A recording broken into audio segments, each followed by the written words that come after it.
ଏହି ଦୁନିଆର ପ୍ରତ୍ୟେକ ଲୋକ ଭାବନ୍ତି କି ସେମାନେ ଜଣେ ଭଲ ମଣିଷ, କିନ୍ତୁ ଆମେ ଭଲ ମଣିଷ କିମ୍ବା ଖରାପ ମଣିଷ ସେଇଟା ଆମ ପାଖରେ ଥିବା ଲୋକମାନେ ହିଁ ଜାଣିପାରନ୍ତି। ମୁଁ ଆଜି ଆପଣମାନଙ୍କୁ ଏହି ଭିଡ଼ିଓ ମାଧ୍ୟମରେ କହିବି କି ଆପଣ କେମିତି ଜାଣିବେ କି ଆପଣଙ୍କ ମନରେ ଅହଙ୍କାର ଅଛି କି ନାହିଁ। ଅହଙ୍କାରର କିଛି ଲକ୍ଷଣ ମୁଁ ଆପଣମାନଙ୍କୁ କହିବି। ଆଶା କରୁଛି ମୋର ଏହି ଭିଡ଼ିଓକୁ ଆପଣମାନେ ପୁରା ସମ୍ପୂର୍ଣ୍ଣ ରୂପରେ ଦେଖିବେ। ଅହଙ୍କାରର ଗୋଟେ ସାଧାରଣ ଲକ୍ଷଣ ହେଉଛି କି ନିଜ ଭୁଲ ମାନିବା ପାଇଁ କଷ୍ଟ ହେବା। ମାନେ କୌଣସି ଗୋଟେ ଘଟଣାରେ ଧର ଆପଣ ଭୁଲ କରିଛନ୍ତି, କିନ୍ତୁ ଆପଣଙ୍କୁ ଆଉ ଜଣେ ଦୋଷ ଦେଇ କହିଲା କି ତୁ ବହୁତ ବଡ଼ ଭୁଲ କରିଦେଲୁ, କିନ୍ତୁ ସେତେବେଳେ ଆପଣ କ'ଣ କରିଥାନ୍ତି? ଆପଣ ସାଙ୍ଗେ ସାଙ୍ଗେ ରିଆକ୍ଟ ଦେବା କରିଥାନ୍ତି କି ନା ମୁଁ ଏଇ ଭୁଲ କରିନି, ତୋ ପାଇଁ ଏଇ ଭୁଲଟା ହେଲା।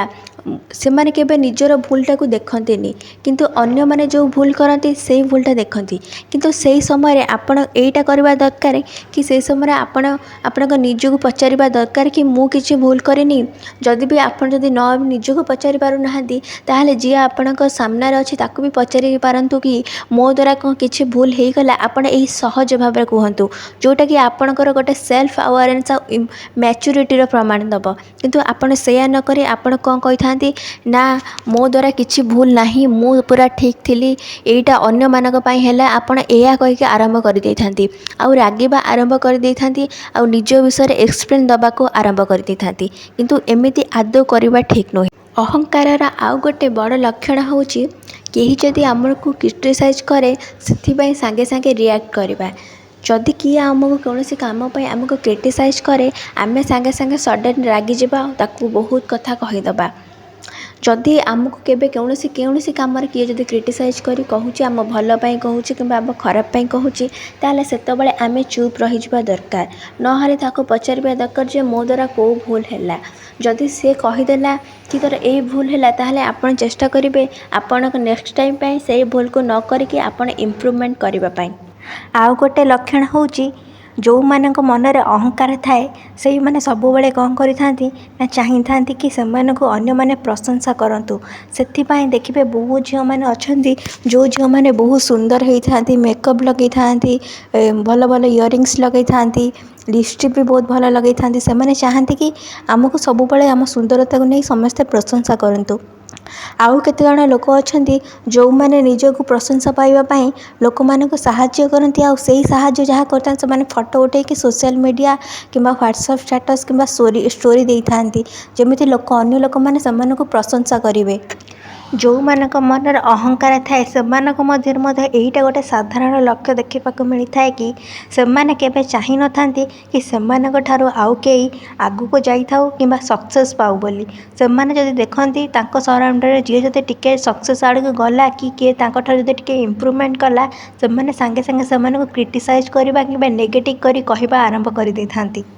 ଏହାର ଅର୍ଥ ହେଉଛି ସେମାନେ ଭାବି ନିଅନ୍ତି କି ଯେ ମୋ ପାଖରେ ଯେଉଁ ସବୁ ଜିନିଷ ଅଛି ସେଇଟା ହେଉଛି ସବୁଠାରୁ ଶ୍ରେଷ୍ଠ ଜିନିଷ ଅଛି। ସେମାନଙ୍କ ପାଖରେ ଯେଉଁ ଏଜୁକେସନ୍ ଥାଏ, ଯେଉଁ ମନି ଥାଏ, ଯେଉଁ ଘର ଥାଏ, ଯେଉଁ ଗାଡ଼ି ଥାଏ, ସେମାନେ ଭାବନ୍ତି ମୋ ପାଖରେ ସମସ୍ତଙ୍କ ଠାରୁ ଅଧିକା ଜିନିଷ ଆଉ ଅଧିକା ଭଲ ଜିନିଷ ଅଛି, ଯେଉଁଟାକି ଅନ୍ୟମାନଙ୍କ ପାଖରେ ନାହିଁ। ଏହାର ଅର୍ଥ ହେଉଛି ସେମାନେ ଅନ୍ୟମାନଙ୍କୁ ଛୋଟ ଭାବରେ ନଜରରେ ଦେଖିଥାନ୍ତି, ଅନ୍ୟମାନଙ୍କୁ ନିଚା ଦେଖେଇଥାନ୍ତି, ଆଉ ଅନ୍ୟମାନଙ୍କୁ ନିଚା ଦେଖେଇକି ସେମାନେ ନିଜକୁ ବହୁତ ଉପରେ ରଖିଥାନ୍ତି କି ଆମେ ବହୁତ ଧନୀ, ଆମେ ବହୁତ ଜ୍ଞାନୀ, ଆମେ ବହୁତ ଗୁଣୀ। ଯେଉଁମାନେ ଅହଙ୍କାରୀ ଲୋକ ସେମାନେ କେବେ ଅନ୍ୟମାନଙ୍କୁ ସରି କହିବା ପାଇଁ ଭଲ ପାଆନ୍ତି ନାହିଁ। ଯଦି କେତେବେଳେ ବି କୌଣସି ପରିସ୍ଥିତିରେ ସେମାନେ କିଛି ଭୁଲ କରିଦେଇଥିବେ, ତାହେଲେ ସେମାନେ କେବେ ହେଲେ ବି ଅନ୍ୟମାନଙ୍କୁ କ୍ଷମା ମାଗିବେନି କିମ୍ବା ସରି କହିବେନି। ଏହାର ଅର୍ଥ ହେଉଛି ସେମାନେ କେବେ ନିଜର ଆତ୍ମସମ୍ମାନକୁ ଅନ୍ୟମାନଙ୍କ ଆଗରେ ହରାଇବା ପାଇଁ ଚାହାନ୍ତିନି। ଆଉ ଗୋଟେ କଥା ହେଉଛି ଯେଉଁ ଲୋକମାନେ ଗର୍ବୀ ଲୋକମାନେ ସେମାନଙ୍କ ମନରେ ସବୁବେଳେ ଏଇ ଗୋଟେ ଥାଏ ଯେ ସେମାନେ ସବୁବେଳେ ବାରମ୍ବାର ପ୍ରୁଭ୍ କରିଦେଇଥାନ୍ତି କି ମୁଁ ବି କାହାଠାରୁ କମ୍ ନୁହେଁ। ମାନେ ଏହାର ଅର୍ଥ ହେଉଛି ସେମାନେ ଭାବନ୍ତି କି ସେମାନଙ୍କ ପାଖରେ ଯେଉଁ ଏଜୁକେସନ୍ ଅଛି କି ଯାହା ବି ମନି ଅଛି କି ଯାହା ବି ଭଲ ଭଲ ଜିନିଷ, ସେ ଶାଢ଼ୀ ଚୁଡ଼ି ଅଳଙ୍କାର ଯାହା ବି ଥାଉ, ସେମାନଙ୍କ ପାଖରେ ଯେତେବେଳେ ଥାଏ ସେମାନେ ଆଗରେ ଯଦି ଅନ୍ୟମାନଙ୍କର ଆମେ ଯଦି ପ୍ରଶଂସା କରିଦେବା, ତାହେଲେ ସେମାନେ ବହୁତ ଈର୍ଷା କରିଥାନ୍ତି ଆଉ ସାଙ୍ଗେ ସାଙ୍ଗେ କହିଦେବା ଆରମ୍ଭ କରିଦେଇଥାନ୍ତି ମୁଁ ବହୁତ ଭଲ ଷ୍ଟୁଡ଼େଣ୍ଟ, ମୁଁ ବହୁତ ଭଲ ପଇସା ରୋଜଗାର କରୁଛି। ସେମାନେ ସବୁ ଏଇସବୁ ଭଳିଆ କହିଦେଇଥାନ୍ତି, ଯେମିତିକି ଅନ୍ୟମାନଙ୍କୁ ନିଚା ଦେଖେଇକି ନିଜକୁ ବହୁତ ସମସ୍ତଙ୍କ ଆଖି ଆଗରେ ପୁରା ଭଲ ନଜରରେ ଆଣିବା ପାଇଁ ସେ ଚେଷ୍ଟା କରିଥାନ୍ତି। ଆଉ ଗୋଟେ ଲକ୍ଷଣ ହେଉଛି ଅନ୍ୟମାନଙ୍କର କିଛି ଭଲ ଉପଦେଶ ନ ଶୁଣିବା। ଯଦି ସେମାନେ को जदि आमे केतेबेले किसी भल सजेसन देइथाउ कि भल एडवाइस देइथाउ सेमाने ताकू सुनबा पाई भी मध्य इच्छा करती नहीं। आउ सेमाने जदि आमे ताकू किसी भल कथा कहबा आरंभ करथां सेमाने से जगार उठिकी पळै जाइथांती नहले कहिथांते तू कौन जानिछु तो एई भले उत्तर सेमाने देइथांती। आउ गोटे लक्षण होची निजर अचिवमेंट को अन्य मानक सहित तुलना करिबा। सेमाने सांगे सांगे जदि किसी लाइफ रे सक्सेस पाई जांती ताहाले कहिथांती कि मु समस्त ठारो सक्सेसफुल मैन बा अन्य मानक तुलना करिथांती कि मु सेमानक ठारो मध्ये बहुत सक्सेस। जदि सेया न होई जदि सेमाने केबे तळकु पळै गले ताहाले जो माने आगकु जाइथिबे सेई मानक पई मनरे माने गोटे ईर्ष्या भावना आनी थांती। आपण नजर रखिथिबे बहुत लोक अछंती आपणकर सराउंडिंग रे जो माने कि कोठी के बुलिबा गले स्टेटस देई थांती किछि भलो जिंस खाइले मध्ये स्टेटस देई थांती।